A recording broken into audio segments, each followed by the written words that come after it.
Welcome to TP201 Transfer Pricing for Tangibles. This is another video in our series on the profit split. In the previous video, we showed an example of a profit split between this example that we've used many times in these videos, Japan Co. and UK Co., who are related parties. Japan Co. is selling to the UK Co. 10 units at £7 per unit. So Japan Co. is recording sales of 70, which equals UK Co.'s cost of goods sold of 70, and that's the related party transaction that we're trying to test. Now, in our example here, we see right now we have a consolidated operating profit of 15. We're going to do a residual profit split like we've done before, but we're going to use a different driver. So we're going to have the same routine return to the manufacturer of 10% on costs, giving them a base return of 6. They've got costs of goods sold of 40 and an operating expense of 20, so that's 60 in costs. And we're going to give the routine return to the distributor of 3% of sales, so it's an operating margin-based approach. And since sales at the distributor's level is 100, that's going to give the distributor a base profit of 3. Now, there's a total of 15 in profit, but we're now accounted for 9 of that as routine profits, leaving a residual of 6. Now, in the previous video, we used cost as a driver, but say for an example, what if we used an alternative driver, perhaps assets? So in this case, driving by assets, what would we do? Well, we don't have any asset numbers on this diagram at the moment, so let's put some in. And let's hypothesize that Japan Co. has assets of 50. And that seems pretty reasonable because that would give the manufacturer a sales to asset ratio of 1.4, which is a realistic number to see. And then let's hypothesize that UK Co. has assets of 30.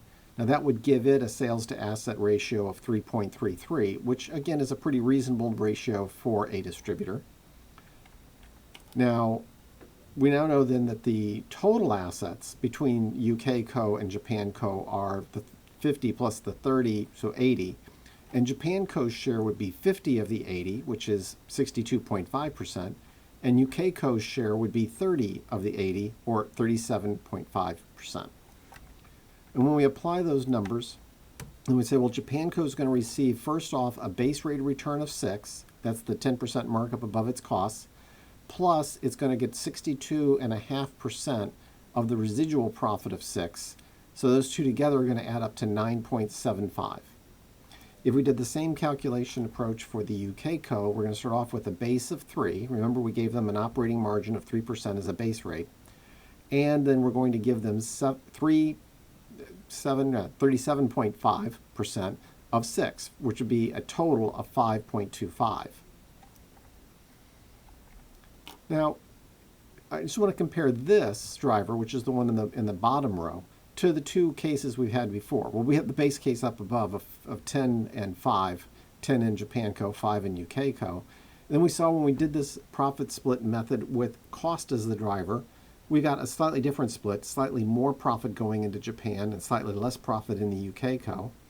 When we did this on a profit, this residual profit split on an asset-based driver, we got a little bit less money going into Japan and a little more money going into UK Co. They're all very close. Now, what I wanted to do is say, let's talk about how that actually changes the transfer price. In order to achieve this, we would have different transfer prices in the actual transfer to get to the right profit level. And I filled them in there for you, and you say it's 7.02 or 6.97. You might say, well, how do you calculate that? Where did that come from? So, well, let's start from our base case here, and I'm just going to bring up a pen so I can do a little math, and say, we now know, say in the case of the profit split method using costs, that our new operating profit in Japan Co. is no longer 10, but it's 10.26. And that's our new profit. Now, some things haven't changed. What hasn't changed is that we still are going to have 20 of costs in our operating expense, and we're going to have 40 of costs in our cost of goods sold. That's unchanged. Well, if we know we're going to have those costs and we're going to have this operating profit, we can add these three numbers up to get to what the new revenue number needs to be, which is going to be 70.26. And once we have that, we can then calculate what the gross profit would be, which would be 30.26. You said, okay, Now, how do we get to the transfer price per unit? Well, in this example we've been working with, we have 10 units. Right? That's how we've always been talking about, that it's sold for £7 per unit and we sell 10 units, so we get a transfer price of 70. Now if we have 10 units and we divide that revenue number by the 10, we're going to see that the sales price is now going to be 7.02 with rounding to 6 if we're going to take it out to 3 decimal places. So I hope that explains to you how we fill in and we sort of come back and look at the transfer price. And you can see here that the results vary just slightly depending upon what kind of driver you pick, and therefore there's some subjectivity in applying a residual profit split method. Thank you. I hope you enjoyed this video and the other videos in the series. As always, please give us a like or a comment and let us know how we can make them better. Thanks. Have a great day.